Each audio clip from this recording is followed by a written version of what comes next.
आइए आज हम देखते हैं एलपी टेक्नीशियन का प्रीवियस पेपर जो 9 तारीख को हुआ था और इसमें महत्वपूर्ण रेलवे का प्रीवियस पेपर ही हम कराएंगे। जिसमें पहला क्वेश्चन बोला गया है कि यदि कोई भी एथलीट त्रिज्या आर के एक वृत्ताकार पथ पर एक बार जाने के लिए टी सेकंड लेता है तो वेग क्या होगा। अगर वृत्त पर अगर हम चक्कर लगाइएगा तो एक पूरी चक्कर लगाने का अगर बात करिएगा तो पूरी चक्कर लगाने में 2 पाई आर कवर करिएगा और 2 पाई आर कुल दूरी हो गया और 2 पाई आर कुल दूरी और बटा समय टी दिया है तो 2 पाई आर/टी करिएगा तो उसका वेग निकल जाएगा। तो इसका आंसर का अगर हम बात करेंगे तो इसका आंसर होगा 3 2 पाई आर/टी 2 पाई आर/टी। नेक्स्ट क्वेश्चन, एक अवतल दर्पण के प्रमुख अक्ष पर 2.4 सेंटीमीटर के आकार की एक वस्तु लंबवत रखी जाती है और दर्पण ध्रुव से वस्तु की दूरी दर्पण की वक्रता त्रिज्या के बराबर है तो गठित छवि का आकार कैसा होगा। आइए देखते हैं। इसे बात करते हैं कि कौन सा दर्पण है तो अवतल दर्पण है और अवतल दर्पण में ध्रुव यहाँ है, ध्रुव यहाँ हो गया। अगर सेंटर का अगर बात करते हैं तो सेंटर अगर हम यहाँ लेते हैं तो सेंटर और ध्रुव के बीच में होता है रेडियस जिसको हम बोलते हैं आर। और बोला है आर दूरी है जो 2.4 सेंटीमीटर का आकार की एक वस्तु है जो रखी गई है। तो अगर आर जो हुआ वो केंद्र हुआ और केंद्र पर रखा वस्तु का प्रतिबिंब भी वस्तु की दूरी के बराबर ही बनेगा तो इस पर छवि का आकार जो होगा वो 2.4 सेंटीमीटर के बराबर ही होगा। नेक्स्ट देखते हैं, विद्युत अपघटन से निम्नलिखित में से कौन सी धातु प्राप्त नहीं होती है। विद्युत अपघटन का अगर हम बात करेंगे तो विद्युत अपघटन से आयरन प्राप्त नहीं होता है, आयरन प्राप्त नहीं होता है। तो इसका आंसर हो जाएगा ऑप्शन नंबर 4, ऑप्शन नंबर 4। इसका आंसर क्या हो जाएगा तो ऑप्शन नंबर 4। नेक्स्ट है 4 नंबर क्वेश्चन कि अगर कॉपर प्लस ऑक्सीजन तो ये दी गई अभिक्रिया किसका एक उदाहरण है। अगर हम बात करते हैं अभिक्रिया में तो अभिक्रिया में एक पढ़े होंगे संयोजन अभिक्रिया, एक संयोजन अभिक्रिया पढ़े होंगे। संयोजन अभिक्रिया में बताया जाता है कि अगर कोई तत्व ए और प्लस बी मिलकर अगर ए बी बनाता है तो उसी को हम बोलते हैं संयोजन अभिक्रिया और इसका आंसर भी होगा वही संयोजन अभिक्रिया। आगे देखते हैं, मानव शरीर में विभिन्न खनिज का वितरण दिया गया है और जिसमें नीचे क्वेश्चन दिया गया है कि दिया गया ग्राफ मानव शरीर में खनिजों के वितरण को दर्शाता है। यदि किसी भी व्यक्ति के पास उसके शरीर में वितरित ग्राफ में दिए गए सभी खनिजों की मात्रा 2500 है तो दिए गए ग्राफिक वितरण के अनुसार न्यूनतम इकाई कितना होगा। तो न्यूनतम का अगर हम ग्राफ में देखते हैं तो न्यूनतम में जो डायग्राम दिया है न्यूनतम होता है 8% सोडियम का और 8% सोडियम में अगर हम 100% बराबर 2500 करते हैं तो 8% 25 8 200 हो जाएगा। जिसमें इसका राइट आंसर का अगर हम बात करते हैं तो इसका सही आंसर हो जाएगा 200 यूनिट। कितना न्यूनतम इकाई होगा तो 200 यूनिट इकाई होगा।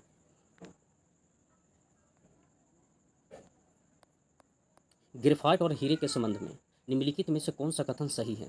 ग्रेफाइट और हीरे के संबंध में निम्नलिखित में से कौन सा कथन सही है तो देखते हैं। तो ग्रेफाइट और हीरे का अगर हम बात करते हैं तो ग्रेफाइट उनके इलेक्ट्रॉनिक और कॉन्फ़िगरेशन अलग होता है। इलेक्ट्रॉनिक और कॉन्फ़िगरेशन का अगर हम बात करते हैं तो इलेक्ट्रॉनिक और कॉन्फ़िगरेशन ग्रेफाइट और हीरे के संबंध में कौन सा कथन सही है तो इनके इलेक्ट्रॉनिक कॉन्फ़िगरेशन अलग होता है तो ये सही है। इलेक्ट्रॉनिक कॉन्फ़िगरेशन अलग होता है, उनके पास समान रासायनिक गुण होता है, समान रासायनिक गुण होगा क्योंकि ग्रेफाइट और हीरे का जो है वो कार्बन के ही एक अपरूप है और उनके परमाणु एक दूसरे से अलग अलग प्रकार से बंधे होते हैं। तो ये भी सही है कि उनके परमाणु एक दूसरे से अलग अलग प्रकार से बंधे होते हैं।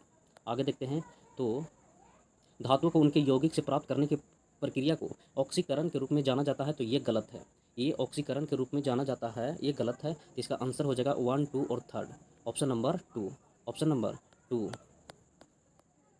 10 सेकंड के लिए प्रतिरोध 1000 ओम के एक प्रतिरोधक पर 50 वोल्ट का संभावित अंतर लागू किया जाता है तो सर्किट में उत्पन्न ताप की मात्रा क्या होगी। अगर हम इसमें ताप का अगर हम बात करेंगे तो एच बराबर अगर फार्मूला पढ़े होंगे तो एच बराबर हम बता देते हैं। एक होता है I² RT, दूसरा होता है V²/R×T और तीसरा होता है VIT। हमको दिया गया है टाइम और प्रतिरोध और भी, तो इसमें लग जाएगा V²/R×T और इस फार्मूला से अगर निकालिएगा तो इसका आंसर जो होगा वो आंसर होगा 25 जूल, 25 जूल। निम्नलिखित में से कौन सा रक्त थक्के जमाने में मदद करता है तो प्लेटलेट्स। रक्त का थक्का जमाने में मदद कौन करता है तो प्लेटलेट्स करता है। कौन करता है तो प्लेटलेट्स करता है। नेक्स्ट क्वेश्चन देखेंगे किसी जनक जीव के शरीर पर विकसित होने वाले अंकुर से नए जीव के विकसित होने की प्रक्रिया को क्या कहा जाता है? तो अंकुर से नए जीव के विकसित होने की प्रक्रिया को हम कहते हैं मुकुलन। क्या कहते हैं? मुकुलन कहते हैं।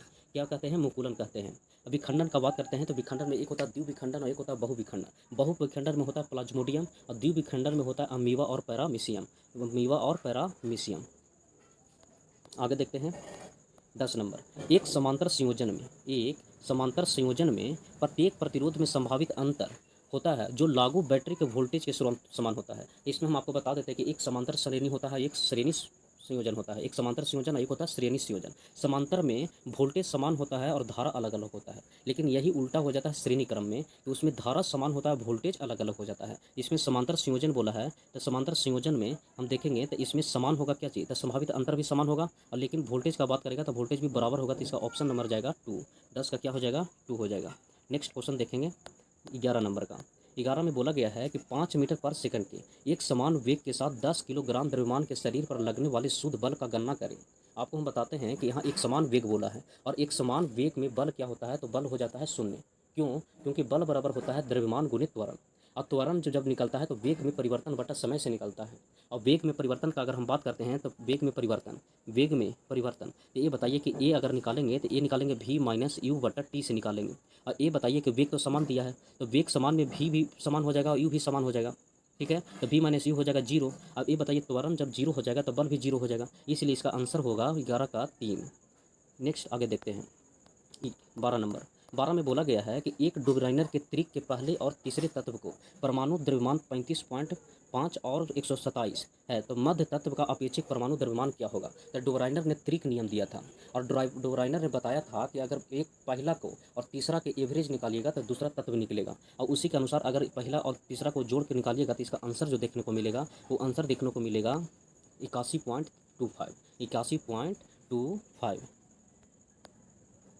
आगे देखते हैं 13 नंबर देखिएगा। प्लास्टर ऑफ पेरिस के रासायनिक सूत्र। प्लास्टर ऑफ पेरिस के रासायनिक सूत्र का अगर बात करते हैं तो प्लास्टर ऑफ पेरिस का रासायनिक सूत्र जो होता है वो CaSO4 हाफ H2O होता है, और ये प्राप्त होता है जिप्सम से। जिप्सम का होता है CaSO4 2H2O। ये हो गया जिप्सम का, ये क्या हो गया? जिप्सम का। और जिप्सम को जब 120 डिग्री या 100 डिग्री सेल्सियस पर गर्म करते हैं तो वहाँ से प्लास्टर ऑफ पेरिस प्राप्त होता है। इसका राइट आंसर का अगर हम बात करते हैं तो राइट आंसर इसका हो जाएगा प्लास्टर ऑफ पेरिस का CaSO4 half H2O। Next question. एक मशीन 300 सेकंड में कार्य करती है, मशीन की शक्ति क्या होगी? तो हम बात करते हैं शक्ति बराबर कार्य बटा समय होता है, और कार्य बटा समय को अगर करिएगा तो 1200 बटा 300 दीजिएगा तो 3 चौको 12 होता है। इसका आंसर जो होगा वो हो जाएगा 4 वाट। 3 कितना हो जाएगा? Option number 3। नेक्स्ट क्वेश्चन देखते हैं 15 नंबर देखते हैं। अपघटन अभिक्रिया कौन सी है? आपको हम बता देते हैं कि अपघटन अभिक्रिया में क्या होता है कि अपघटन अभिक्रिया मानते हैं कि कोई तत्व ए और बी, मतलब कि एक यौगिक AB है, और AB को जब अपघटन करवाइएगा, चाहे तो उष्मा देके करवाइए या प्रकाश देके करवाइएगा, तो वो A प्लस बी में टूट जाता है। ये किस में टूट जाता है? A प्लस बी में टूट जाता है, उसी को हम अपघटन अभिक्रिया करते हैं। तो ये बताइए कि 1 नहीं होगा, क्योंकि ये हो गया संयोजन अभिक्रिया। ZnSO4 होता है, विस्थापन अभिक्रिया देखने को मिलता है। फिर ये बताइए कि C भी नहीं होगा, 3 भी नहीं होगा, और इसमें जो आंसर देखने को मिलेगा वो आंसर होगा तो 4 नंबर होगा। देखिए हीट भी दिया है और बनाया है पोटेशियम क्लोराइड। ठीक है, तो इसका 15 का ऑप्शन जो हो जाएगा वो 4 नंबर हो जाएगा। आगे देखते हैं कौन सा कथन सही नहीं है? कौन सा कथन सही नहीं है? एक एक करके हम देखते हैं। DNA एक मैक्रोमोलिक्यूल या बहुलक होता है। DNA का अगर बात करिएगा तो DNA एक मैक्रोमोलिक्यूल या बहुलक होता है, तो ये सही है, ये सही है। नेक्स्ट आगे ऑप्शन देखिए, आगे दिया है रक्त के लिए सबसे अच्छा दाता O नेगेटिव रक्त होता है, तो ये भी सही है। ये भी सही है कि रक्त के लिए सबसे अच्छा अगर दाता का बात करेंगे तो O नेगेटिव होता है। एक ही समय में 2 गुण के साथ काम करने वाले एक, बोला है कि एक ही समय में 2 गुण के साथ काम करने वाले एक प्रजनन प्रयोग को मोनोहाइब्रिड क्रॉस कहा जाता है, तो ये होता है गलत होता है, मोनोहाइब्रिड नहीं कहा जाता है।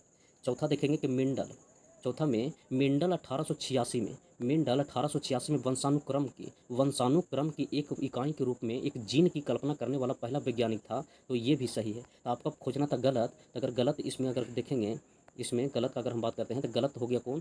तो ऑप्शन नंबर 3। ऑप्शन नंबर 3, तो इसमें आंसर जो होगा वो हो जाएगा 3। आंसर हो जाएगा, वो क्या हो जाएगा? 3 हो जाएगा। आगे देखते हैं, बोला गया है कि कौन सी धातु तनु अम्ल से हाइड्रोजन को विस्थापित करेगा? जैसे हाइड्रोजन को विस्थापित वही करेगा जो हाइड्रोजन से ज़्यादा अभिक्रियाशील हो। और अभिक्रियाशील का अगर हम क्रम बता देते हैं तो सबसे ज़्यादा होता पोटेशियम के बाद होता sodium, calcium, magnesium, aluminium, zinc, iron, lead. और हाइड्रोजन, कॉपर, Hg, Ag और Au होता है। तो ये बताइए कि अगर हम हाइड्रोजन को हमको विस्थापित करवाना है तो Hg तो कम हो गया, Hg हाइड्रोजन से कम है तो ना हटा पाएगा, Ag भी नहीं हटाएगा, कॉपर भी नहीं हटाएगा। लेकिन जिंक का अगर हम बात करते हैं तो जिंक है जो हाइड्रोजन से ज़्यादा अभिक्रियाशील है और हाइड्रोजन को क्या कर देगा, तो विस्थापित कर देगा। नेक्स्ट देखिएगा 18 नंबर, बोला सबसे उपयुक्त विकल्प के साथ रिक्त स्थान भरे। बहुत महीन कण मुख्य रूप से वायुमंडल में प्रकाश बिखरते हैं। तो ये बताइए कि वायुमंडल का रंग जो नीला होता है तो प्रकाश बिखरते हैं, तो इसमें आंसर जो होगा वो कौन सा होगा, तो नीला होगा। कौन सा होगा, नीला होगा। आगे देखते हैं 19 नंबर में, एक ध्वनि तरंग की तरंगदैर्घ्य 820 हर्ट्ज है की आवृत्ति और किसी दिए गए माध्यम में 380 मीटर पर सेकंड की गति के साथ है। तो इसमें पूछा गया है आपका कि ध्वनि का तरंगदैर्घ्य दे दिया है और आवृत्ति और किसी दिए गए माध्यम वेग भी दे दिया है, तो आपको आवृत्ति पूछा है। इसमें बना देखिए कि इसमें एक फार्मूला लगता है। अगर फार्मूला का अगर हम बात करते हैं, अगर इसमें अगर हम फार्मूला का बात करते हैं तो इसमें फार्मूला जो लगता है वो फार्मूला ये लगता है कि v बराबर एन लेमडा लगता है। v बराबर एन लेमडा लगता है। अब v हो गया वेग, एन हो गया आवृत्ति और लेमडा हो गया तरंगदैर्घ्य। और इसमें इस फार्मूला का प्रयोग करके अगर एन निकालिएगा, मतलब कि आवृत्ति निकालिएगा, तो आवृत्ति जो 19 के जाएगा वो 3 नंबर जाएगा 0.46। कितना जाएगा, तो 0.46 इसका आंसर होगा। याद रखिएगा कि आवृत्ति, तरंगदैर्घ्य और गति के केस में इसका फार्मूला होता है v बराबर एन लेमडा, जहाँ v वेग हो गया, एन आवृत्ति हो गया और लेमडा तरंगदैर्घ्य हो गया। नेक्स्ट देखिएगा अगला क्वेश्चन है।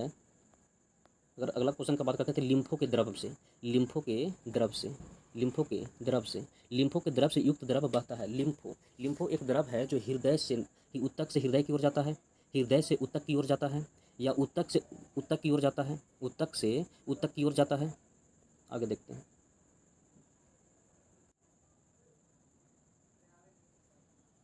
हृदय से उत्तक की ओर जाता है, उत्तक से उत्तक की ओर जाता है, अन्य अंगों तक जाता है। अगर लिम्फो का हम बात करते हैं, किसका बात करते हैं, तो लिम्फो का अगर हम बात करते हैं तो लिम्फो का अगर बात करेंगे तो लिम्फो होता है जो उत्तक से हृदय की ओर जाता है। मतलब इसको हम कह सकते हैं कि शरीर से हृदय की ओर जाता है। क्या कह सकते हैं, शरीर से हृदय की ओर जाता है।